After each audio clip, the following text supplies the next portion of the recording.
É no brincar, e somente no brincar, que o indivíduo, criança ou adulto, pode ser criativo e usar sua personalidade completa. E é somente sendo criativo que o indivíduo descobre o self. Neste vídeo, vamos explorar as profundas contribuições de Donald Woods Winnicott, um dos mais influentes psicanalistas e pediatras britânicos. Conheça suas teorias sobre o ambiente facilitador, o verdadeiro e falso self, a transicionalidade e o papel fundamental do jogo no desenvolvimento emocional. Descubra como as observações clínicas de Winnicott sobre as primeiras interações entre mãe e filho moldaram nossa compreensão do desenvolvimento psíquico e emocional. Prepare-se para uma jornada fascinante pelo mundo da psicanálise infantil com a visão única de Winnicott. Um dos conceitos centrais no pensamento de Winnicott é o ambiente facilitador ou ambiente suficientemente bom.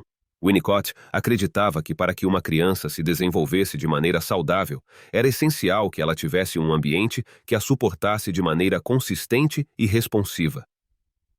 O termo mãe suficientemente boa é frequentemente usado para descrever uma mãe que, ao responder de maneira adequada às necessidades de seu bebê, cria um ambiente que permite ao bebê desenvolver um senso de segurança e estabilidade. Winnicott escreveu: é no ambiente de cuidados suficientemente bom que a criança pode crescer e desenvolver seu self verdadeiro. A mãe suficientemente boa não é perfeita, mas é capaz de fornecer um suporte emocional que ajuda a criança a lidar com o estresse e a frustração de maneira que a permite sentir-se segura e amada. Este ambiente facilita o desenvolvimento de um senso de self coeso e genuíno. Winnicott também destacou que esse ambiente facilitador não é apenas passivo, é dinâmico e adaptável às necessidades da criança. À medida que a criança cresce, a mãe, ou cuidador, gradualmente ajusta seu nível de suporte, permitindo que a criança comece a explorar o mundo por conta própria. Este processo, que Winnicott chamou de desmame, é essencial para o desenvolvimento da independência e da autoconfiança. Outro conceito fundamental no trabalho de Winnicott é a distinção entre o self verdadeiro e o self falso. O self verdadeiro, segundo Winnicott, é o aspecto mais autêntico e espontâneo do indivíduo, que se desenvolve em um ambiente onde a criança se sente segura e aceita. Este self verdadeiro está intimamente ligado às experiências iniciais de jogo e à expressão emocional genuína. Winnicott afirmou que o self verdadeiro surge a partir de um senso de ser, e o ser começa no nascimento. É uma sensação de vida real. O self verdadeiro é a base para a autenticidade, criatividade e capacidade de estabelecer relações genuínas com os outros. Por outro lado, o self falso desenvolve-se como uma defesa contra um ambiente que é inconsistente ou incapaz de atender às necessidades emocionais da criança. O self falso é uma fachada que a criança cria para se adaptar às expectativas dos outros, mas que não reflete seu ser autêntico. Esse self falso pode levar a uma sensação de vazio e alienação, pois o indivíduo sente que não está vivendo de acordo com sua verdadeira natureza. Winnicott observou: o self falso é construído para proteger o self verdadeiro, mas ao custo de uma existência superficial e uma vida emocionalmente empobrecida. A tarefa da terapia, segundo Winnicott, é ajudar o indivíduo a entrar em contato com seu self verdadeiro e a viver de maneira mais autêntica e satisfatória. Winnicott introduziu o conceito de objeto transicional para descrever os primeiros objetos, como um cobertor ou um brinquedo favorito, que a criança usa para se confortar durante os períodos de separação da mãe. O objeto transicional é uma ponte entre a dependência absoluta do bebê e a capacidade de se sentir seguro na ausência da mãe. Segundo Winnicott, a primeira posse não-eu da criança, que é usada para ajudar a transitar do estado de fusão com a mãe para um reconhecimento da separação. Este objeto permite que a criança experimente uma sensação de continuidade e segurança mesmo quando a mãe não está fisicamente presente. A ideia de transicionalidade vai além do objeto transicional e se refere a um espaço psicológico intermediário entre a realidade interna e externa, onde a criatividade e o jogo podem florescer. Este espaço transicional é crucial para o desenvolvimento da capacidade de simbolização e de lidar com a realidade de maneira flexível e criativa. Para Winnicott, o jogo era fundamental para o desenvolvimento emocional e psíquico. Ele via o jogo como uma atividade que permite à criança expressar suas fantasias, emoções e conflitos de maneira segura e controlada. O jogo oferece uma oportunidade para a criança explorar diferentes aspectos de si mesma e do mundo ao seu redor. Nas suas palavras, é no brincar, e somente no brincar, que o indivíduo, criança ou adulto, pode ser criativo e usar sua personalidade completa. E é somente sendo criativo que o indivíduo descobre o self. Segundo Winnicott, o jogo não era apenas uma atividade lúdica, mas um processo terapêutico, vital para o crescimento emocional e a saúde mental. Por meio dele, as crianças podem trabalhar seus medos, ansiedades e conflitos internos de uma maneira que é menos ameaçadora do que confrontar diretamente esses sentimentos. O terapeuta pode observar e participar do jogo da criança para entender melhor seu mundo interno e ajudá-la a resolver seus conflitos. Winnicott desenvolveu uma teoria abrangente do desenvolvimento emocional que enfatiza a importância das primeiras interações com a mãe ou o cuidador e como essas interações moldam o self. Ele identificou 3 estágios principais no desenvolvimento emocional: a dependência absoluta, a dependência relativa e a independência rumo à autonomia. Dependência absoluta. No início da vida, o bebê é completamente dependente da mãe para a satisfação de suas necessidades físicas e emocionais.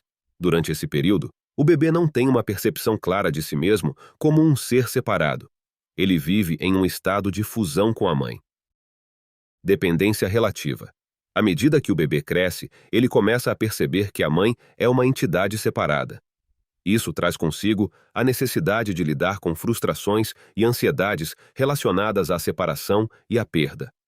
O bebê ainda depende da mãe, mas começa a desenvolver alguma capacidade de lidar com a ausência dela. Independência. Rumo à autonomia. Com o tempo, a criança desenvolve a capacidade de se sentir segura e confiante mesmo na ausência da mãe. Ela começa a explorar o mundo de maneira mais independente e a desenvolver um senso de self separado e coeso.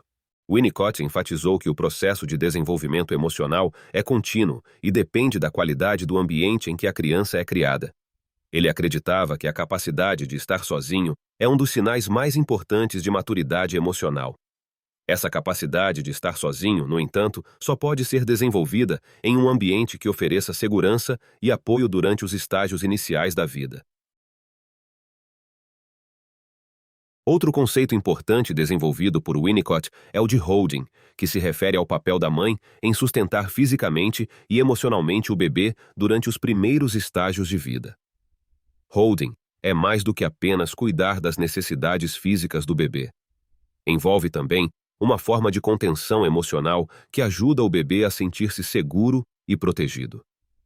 Winnicott descreveu holding como uma função materna essencial que permite ao bebê existir como um ser separado e começar a construir sua própria psique.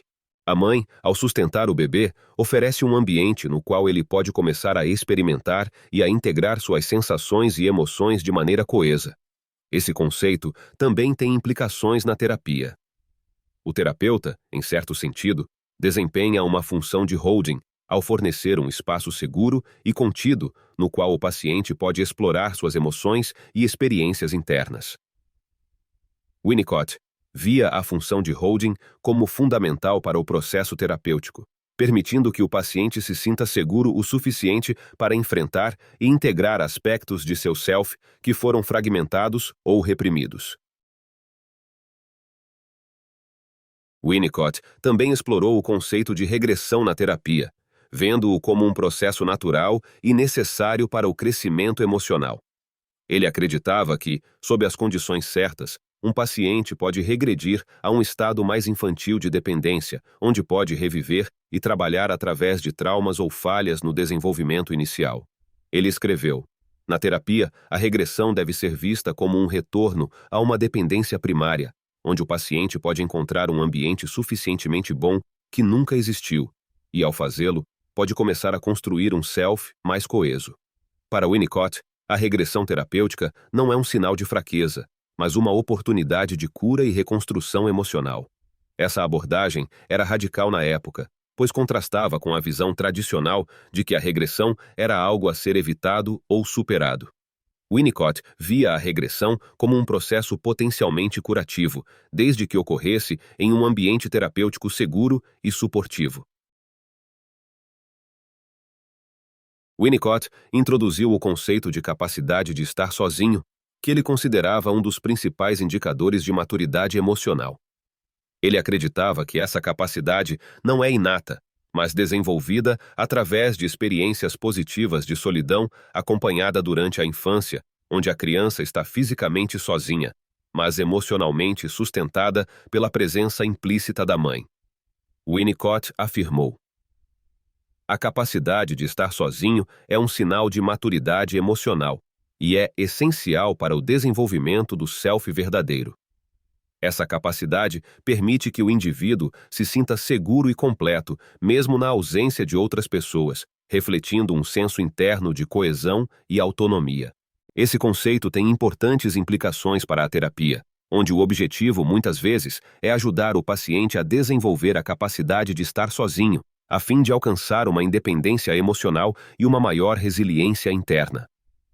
Para Winnicott, a capacidade de estar sozinho é uma das conquistas mais significativas do desenvolvimento emocional, pois reflete um self que não depende excessivamente de validação externa para se sentir completo.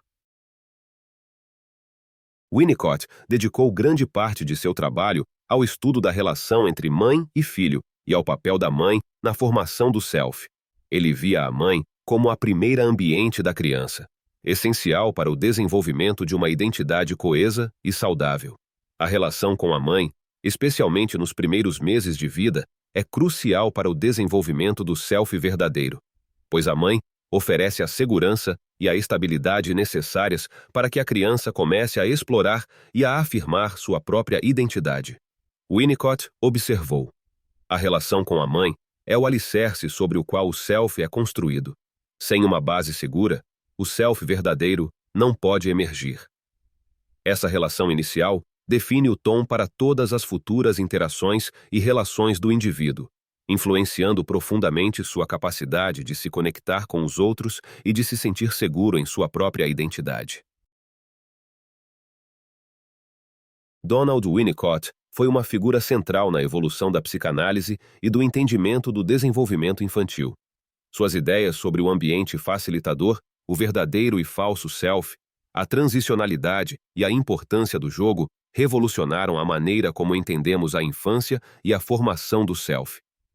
Sua ênfase na importância das primeiras experiências e no papel do cuidador em fornecer um ambiente seguro e estável continua a influenciar tanto a teoria quanto a prática da psicoterapia. Winnicott nos deixou um legado de conceitos que nos ajudam a compreender a complexidade do desenvolvimento humano e a importância das relações iniciais na formação de uma identidade coesa e autêntica. Como ele mesmo afirmou, é no ambiente de cuidados suficientemente bom que a criança pode crescer e desenvolver seu self verdadeiro. Winnicott não apenas contribuiu para a compreensão do desenvolvimento infantil, mas também ofereceu insights profundos sobre a natureza da relação terapêutica e o processo de cura emocional. Seu trabalho continua a ser uma fonte vital de inspiração e orientação para psicoterapeutas, psicanalistas e todos aqueles interessados em entender o desenvolvimento humano e as bases emocionais da saúde mental.